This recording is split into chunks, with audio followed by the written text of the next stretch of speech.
My dear students, आपका आपकी भी क्लासेज में बहुत बहुत स्वागत है। हम आशा करते हैं कि आप सभी अच्छे होंगे। इस वीडियो के माध्यम से आपको स्पोकन इंग्लिश में यूज ऑफ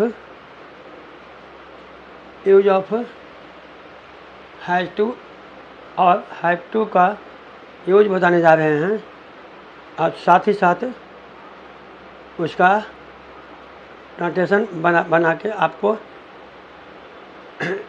1 2 3 4 के नियम से और फार्मूला के नियम से आपको दो मेथड से आपको एग्जांपल देकर आपको समझाएंगे कि कैसे use of have to and use of has to का प्रयोग किया जाता है और उसके लिए क्या नियम है, उसके बारे में आपको जानकारी देंगे। तो आज हम इस वीडियो में आपको 0 to हीरो बनने के लिए 0 लेवल पर आपको यूज ऑफ हैज़ टू और हैव टू का प्रयोग बताने जा रहे हैं।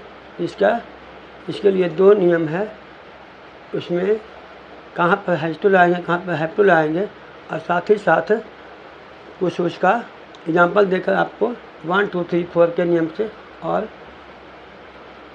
स्ट्रक्चर द्वारा या फार्मूला द्वारा आपको दो मेथड से आपको एग्जांपल देकर समझाएंगे कि कैसे हम हैज़ टू और कहाँ हैज़ टू और हैव टू का प्रयोग करते हैं। तो उसके लिए सबसे पहले जानेंगे यूज ऑफ हैज़ टू और हैव टू, कहाँ पर हैज़ टू और हैव टू का प्रयोग होता है। इसके लिए नियम है, जो नियम आपको याद करना पड़ेगा, रिमेंबर करना पड़ेगा ताकि आपको समझने में आसानी हो। साथ ही साथ उसको इसमें कुछ वर्ड मीनिंग जो लिखाया गया है वो भी याद करना पड़ेगा। तो अब एग्जाम्पल पहले हम बताएंगे कि यूज ऑफ हैज़ टू और हैव टू का प्रयोग कहाँ होता है, उसके लिए क्या नियम है। तो नियम नंबर 1 है he she it name all singular के साथ हैज़ टू का और I we you they all plurals के साथ हैव टू का प्रयोग किया जाता है।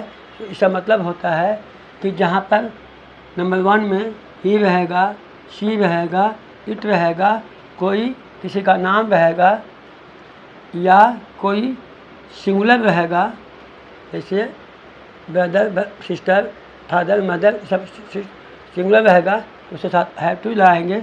और नंबर 2 में आई, जहाँ आई रहेगा, वी रहेगा, यू रहेगा, दे रहेगा और कोई plural boys girls man women ये सब रहेगा तो हैव टू लाएंगे। ये आपको याद करना पड़ेगा, रिमेंबर करना पड़ेगा ताकि आपको समझने में आसानी हो, ट्रांसलेशन बनाने में आसानी हो।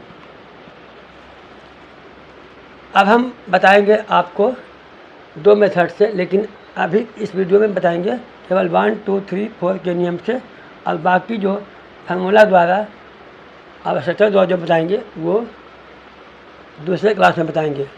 आज हम केवल इस क्लास में आपको 1 2 3 4 के नियम से बताएंगे कि कैसे हम हैव टू और हैव टू का प्रयोग करते हैं एग्जाम्पल द्वारा। तो सबसे पहले एग्जाम्पल नंबर 1 में है मुझे जाना है। इसमें 1 में आ गया मुझे का होता है आई लिखा गया। उसके बाद 2 में है नाहे के लिए हैव टू आई के साथ हैव टू रहेगा। उसके बाद 3 में है जाना का मीनिंग होता है गो, तो ये हो गया गो हो गया। उसके बाद 4 में है पूर्ण विराम का फुल स्टॉप, तो बन गया मुझे जाना है का बन गया आई हैव टू गो। अब इसी तरह से जो भी एग्जाम्पल नीचे दिया गया है 13 तक सब का ट्रांसलेशन इसी नियम से बनेगा, 1 2 3 4 के नियम से। तो अब हम सेकंड एग्जाम्पल में है उसे पढ़ना है, तो उसे जो आया है ये मेल फीमेल दोनों के लिए आया है, इसलिए उसका इंग्लिश होगा ही और सी। उसे के लिए हो गया ही और सी। उसके बाद 2 में है नहीं का, तो नाहे का इंग्लिश होगा ही या सी के साथ हैज़ टू रहेगा। उसके बाद 3 में पढ़ना का मीनिंग रीड होता है, तो रीड लिखा गया।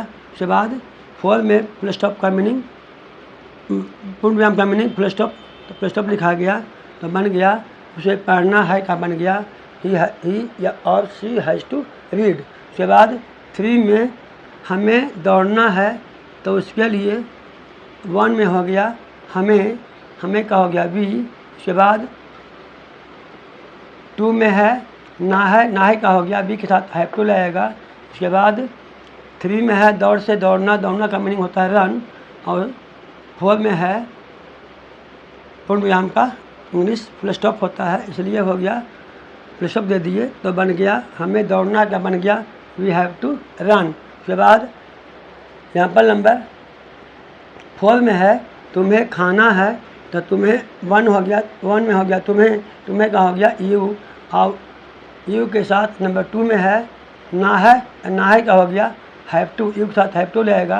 उसके बाद 3 में है खा से खाना का मीनिंग होता है ईट। और 4 में है पूर्ण विराम का मीनिंग फुल स्टॉप, तो फुल स्टॉप दे दिए तो बन गया तुम्हें खाना है का बन गया यू हैव टू ईट। उसके बाद 5 में है तुम्हें लिखना है तो 1 में हो गया तुम्हें का हो गया यू। उसके बाद 2 में है ना है का हो गया यू के साथ हैव टू। उसके बाद 3 में है लिखना का हो गया राइट। उसके बाद 4 में पूर्ण विराम का हो गया फुल स्टॉप, तो बन गया तुम्हें लिखना है क्या बन गया यू हैव टू राइट। उसके बाद एग्जाम्पल नंबर 6 में है मुझे सोचना है तो 1 में हो गया मुझे का हो गया आई। उसके बाद 2 में है ना है का हो गया हैव टू, आई के साथ हैव टू लगता है। उसके बाद 3 में है सोचना का मीनिंग होता है थिंक लिखा गया। उसके बाद लास्ट 4 में पूर्ण विराम के इंग्लिश हो गया फुल स्टॉप, तो बन गया मुझे सोचना है का हो गया आई हैव टू थिंक।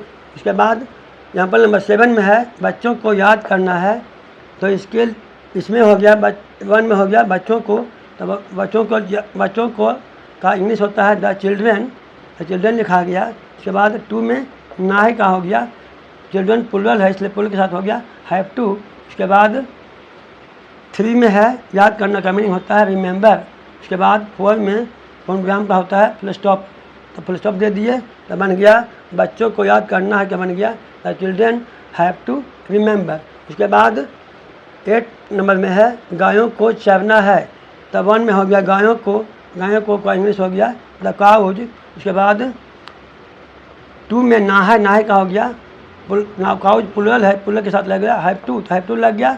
उसके बाद 3 में है चर से चरना का मीनिंग होता है ग्रेज। उसके बाद 4 में है पूर्ण विराम का होता है फुल स्टॉप, तब बन गया दे दिया फुल स्टॉप, तब बन गया गायों को चरना है क्या बन गया the cows have to graze. उसके बाद 9 नंबर में है भालू को नाचना है तो 1 में हो गया भालू को हो गया द बियर। उसके बाद 2 में है ना का हो गया बियर के साथ, बियर सिंगुलर है सिंगुलर के साथ हैव टू लगता है हैव टू लग गया।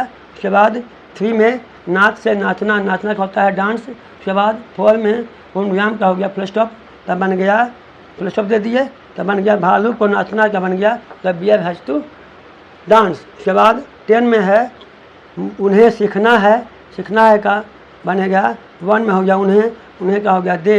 उसके बाद 2 में है ना है का हो गया दे के साथ हैव लगता है हैव टू, तो हैव टू लग गया।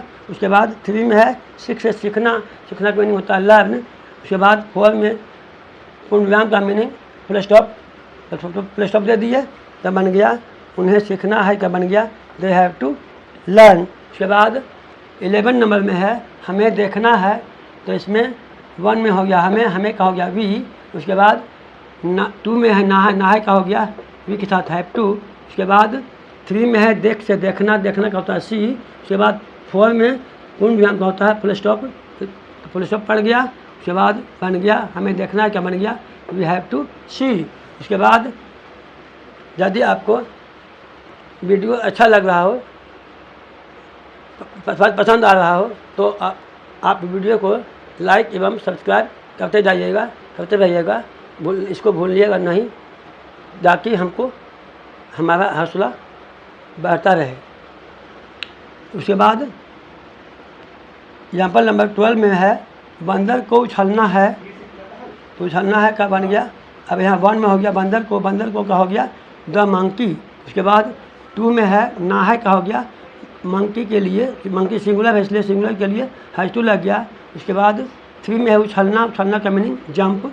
अब 4 में पूर्ण विराम का फुल स्टॉप, तो बन गया the monkey has to jump. उसके बाद 13 नंबर में है चोरों को पकड़ना है, क्या बन गया, क्या बनेगा, 1 में हो गया चोरों का मीनिंग हो गया द थीव्स। उसके बाद 2 में है नहाय का हो गया हैज़ टू या हैव टू में से थीव्स प्लुरल है इसलिए प्लुरल में लगेगा हैव टू, तो हैव टू लग गया। उसके बाद 3 में है पकड़ना का मीनिंग होता है कैच। उसके बाद 4 में पूर्णविराम का हो गया तो स्टॉप, तो हो गया चोरों को पकड़ना का मीनिंग बन गया, ट्रांसलेशन बन गया the thieves have to catch. अब इस तरह से हम आपको 1, 2, 3, 4 के नियम से आपको ट्रांसलेशन बताए, जो बहुत ही आसान है, आसान विधि से बताए। अब इसके साथ साथ कुछ वर्ड मीनिंग लिखा दिए हैं, जो इसमें हार्ड वर्ड आया है उसका मीनिंग लिखा दिए हैं।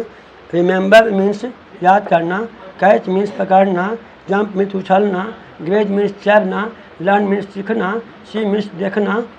तो ये सब हो गया मीनिंग। अब आपको सबसे पहले आपको जानना पड़ेगा, याद करना पड़ेगा यूज ऑफ हैज़ टू का 2 नियम जो बताए हैं वो नियम याद करना पड़ेगा। उसके बाद वर्ड मीनिंग याद करना पड़ेगा, तो आपको ट्रांसलेशन समझ में जल्दी आएगा और जल्दी आपको अंग्रेज़ी बोलना आ जाएगा। इसलिए आप वीडियो को लाइक एवं सब्सक्राइब करते रहिएगा ताकि हमारा हौसला बढ़ता रहे। तो आज के क्लास में यहीं तक, थैंक यू।